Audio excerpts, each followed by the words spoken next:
जय हिंद। कल हम समझे थे छठी पंचवर्षीय योजना तक हमारा कंप्लीट हो गया था। पंचवर्षीय योजना का जो हमारा पार्ट चल रहा था, आज हम पार्ट 2 में समझेंगे। पार्ट 1 कंप्लीट हो चुका था, आज हम पार्ट 2 में समझेंगे 7वीं पंचवर्षीय योजना से। तो 7वीं पंचवर्षीय योजना जो हमारी होती है 1985 से 90 तक होती है। 7वीं पंचवर्षीय योजना हमारी कब से कब तक होती है?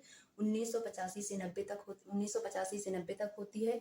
और इस वक्त जो होते हैं पीएम होते हैं राजीव गांधी। इस वक्त पीएम जो होते हैं राजीव गांधी होते हैं।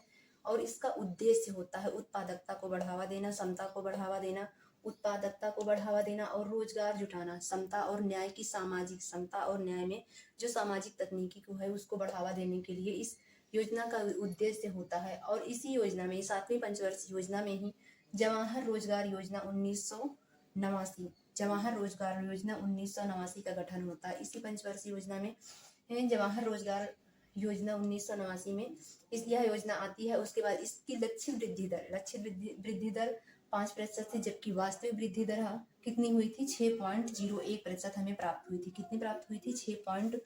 लक्षित वृद्धि दर हमारी थी 5.5% थी और वास्तविक वृद्धि दर जो हमारी थी 6.1% होती है। 1990 से 92 हमारा आता है एनुअल प्लान आता है, जिसमें एलपीजी भुगतान संकट होता है। एलपीजी मतलब एलपीजी गैस नहीं होती है। एलपीजी का मतलब होता है लिबरलाइजेशन, प्राइवेटाइजेशन एंड ग्लोबलाइजेशन होता है। इस समय 1990 से 92 में हमारा देश जो होता है आर्थिक मंदी से गुजर रहा होता है। और इस समय जब हमारा देश आर्थिक मंदी से गुजर रहा होता है तो उतनी समय हमारे पीएम होते हैं नरसिम्हा राव और वित्त मंत्री जो हमारे होते हैं वो मनमोहन सिंह होते हैं। पीएम कौन होता है? 1990 से 92 के एनुअल प्लान में सब पीएम कौन होता है? नरसिम्हा राव होते हैं। और वित्त मंत्री जो होता है वो मनमोहन सिंह होते हैं। वित्त मंत्री कौन होता है? मनमोहन सिंह होते हैं और पीएम होते हैं नरसिम्हा राव। अब हम आते हैं 8वीं पंचवर्षीय योजना पे। हमारी जो 8वीं पंचवर्षीय योजना है 1992 से 97 होती है। 1992 से 97 हमारी 8वीं पंचवर्षीय योजना होती है। उद्देश्य इसका होता है सर्वांगीण मानव का विकास करना होता है। उद्देश्य इसका सर्वांगीण मानव का विकास करता होता है। प्रधानमंत्री रोजगार योजना इसी योजना में प्रारंभ होती है। प्रधानमंत्री रोजगार योजना इसी 5 ईयर प्लान में होती है।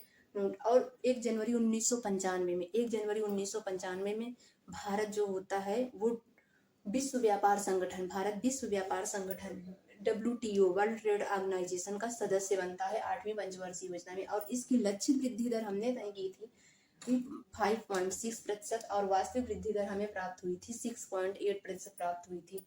फिर उसके बाद आता है हमारा नवा 5 ईयर प्लान जो हमारा 9वीं पंचवर्षीय योजना आती है 1997 से 2002 तक। 1997 से 2002 तक हमारी होती है। इसी में कारगिल वार हो जाता है 1998 में। इसी पंचवर्षीय योजना में कारगिल वार भी हो जाता है। और 1998 में परमाणु परीक्षण राजस्थान के पोखरण में होता है। इस समय हमारे पीएम जो होते हैं अटल बिहारी वाजपेयी जी होते हैं। और लक्षित वृद्धि दर इस समय की जो लक्षित वृद्धि दर होती है 7.1% होती है, जबकि हमने हासिल की थी कितनी? उससे कम हो गई थी 6.8%। इसकी लक्षित वास्तविक वृद्धि दर हो गई थी। फिर से हम इस स्लाइड को रिवाइज कर देते हैं। हमारी 7वीं पंचवर्षीय योजना कब से कब तक चलती है? 1985 से 90 तक चलती है। 1985 से 90 तक चलती है। इसके पीएम जो होते हैं राजीव गांधी होते हैं। इसका उद्देश्य होता है उत्पादकता को बढ़ावा देना और रोजगार जुटाना। समता और न्याय पर आधारित सामाजिक तकनीकी के लिए सुदृढ़ आधार पैदा करना। इसी पंचवर्षीय योजना में जवाहर रोजगार योजना 1989 में जवाहर रोजगार योजना प्रारंभ होती है। और उसके बाद लक्षित वृद्धि दर, इसमें हमारी लक्षित वृद्धि दर 5% होती है, जबकि भारत ने हासिल कितना किया होता है? भारत ने हासिल किया होता है 6.01% हासिल किया होता है। फिर आता है हमारा एनुअल प्लान। 1990 से 92 तक हमारा एनुअल प्लान होता है भुगतान संकट। एलपीजी मतलब इसी में आती है लिबरलाइजेशन, प्राइवेटाइजेशन एंड ग्लोबलाइजेशन। उतनी समय हमारा देश जो होता है आर्थिक तंगी से गुजर रहा होता है। और हमारे पीएम जो होते हैं नरसिम्हा राव होते हैं और वित्त मंत्री हमारे मनमोहन सिंह होते हैं। इसके बाद हम आते हैं अपने 10वीं पंचवर्षीय योजना पे है 10th 5 ईयर प्लान। ये हमारी योजना चलती है 2002 से 2007 तक। 10वीं पंचवर्षीय योजना कब से कब तक चलती है? 2002 से 2007 तक चलती है। और इसका उद्देश्य होता है गरीबी बेरोजगारी को समाप्त करना। उद्देश्य क्या होता है? गरीबी और बेरोजगारी को समाप्त करना होता है। और इसी पंचवर्षीय योजना में गरीबी को 50% तक कम करना है, गरीबी को 50% तक कम कर रखना है और 80 मिलियन लोगों के लिए रोजगार का सृजन करना है। इसी पंचवर्षीय योजना में जो 10वीं हमारी पंचवर्षीय योजना 2002 से 2007 तक है, इसमें जो गरीबी को कम करना है, 50% लोगों की गरीबी को कम करना है और 80 मिलियन लोगों के लिए रोजगार का सृजन करना, ये इसका उद्देश्य होता है। और उसके बाद आता है हमारा 11वीं पंचवर्षीय योजना आती है, जो कि 2002 से 2007 तक होती है। 11वीं पंचवर्षीय योजना कब से कब तक होती है? 2002 से 2007 तक होती है।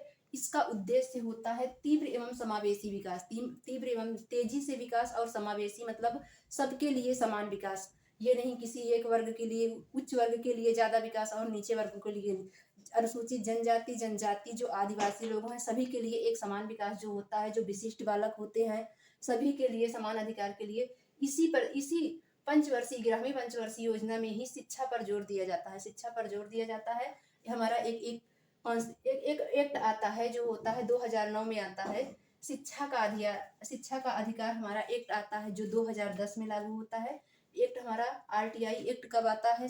मतलब शिक्षा का राइट टू एजुकेशन हमारा 2009 में आता है और यह लागू होता है जो 2010 में। हमारा वो जो 2086वां कॉन्स्टिट्यूशन अमेंडमेंट होता है जो 2002 का, उसी के तहत 6 से 14 वर्ष के लोग बच्चों को निःशुल्क और अनिवार्य शिक्षा दी जाती है। कितने लोग? 6 से 14 वर्ष के बच्चों के लिए निःशुल्क और अनिवार्य शिक्षा दी जाती है और इसकी लक्षित वृद्धि दर जो होती है 9% होती है और हमको वास्तविक जो हासिल होती है, जो भारत ने हासिल किया है, वह 8% होती है। अब इसके बाद आती है हमारी 12वीं और अंतिम पंचवर्षीय योजना आती है। 12वीं और अंतिम पंचवर्षीय योजना आती है। इसका लक्ष्य जो है 8.0% आर्थिक विकास दर हासिल करना था। कितना था इसका लक्ष्य? 8.0 आर्थिक विकास दर हासिल करना था। और इसकी थीम क्या थी? इसकी थीम थी तेज स्थायी और अधिक समावेशी विकास करना। तेज स्थायी और अधिक समावेशी विकास करना इसकी थीम थी। 12वीं पंचवर्षीय योजना में वैसे ज्यादा कुछ नहीं पूछता है। 12वीं पंचवर्षीय योजना की सिर्फ थीम पूछता है। इसकी थीम हो जाती है तेज स्थायी और अधिक समावेशी विकास करना होता है। उसके बाद हम समझते हैं, क्योंकि योजना आयोग हमारा इसका गठन करता था पहले, अब हमारा आ गया है नीति आयोग। तो नीति आयोग के बारे में एक हम संक्षिप्त जानकारी ले लेते हैं। नीति आयोग इसकी स्थापना होती है 1 जनवरी 2015 को और इसके अध्यक्ष PM नरेंद्र मोदी जी होते हैं। PM नरेंद्र मोदी जी हैं और जब इसकी स्थापना के समय भी जो इसके अध्यक्ष होते हैं वो नरेंद्र मोदी जी ही होते हैं, क्योंकि ये BJP सरकार में ही होता है। और उसके बाद होता है CEO। इसके CEO जो होते हैं VVR सुब्रमण्यम होते हैं। इसके CEO कौन होते हैं? VVR सुब्रमण्यम होते हैं और इसके उपाध्यक्ष होते हैं सुमन के बेरी। ये आज हमारा पंचवर्षीय योजना पूरा समाप्त होता है। फिर से हम एक बार इसको रिवाइज कर लेते हैं ताकि हमें कंठस्थ रहे।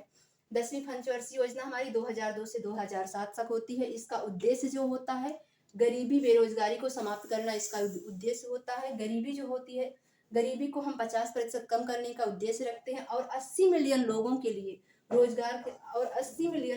लिए रोजगार लाने का सृजन करते हैं। और उसके बाद हमारी फिर आती है 11वीं पंचवर्षीय योजना।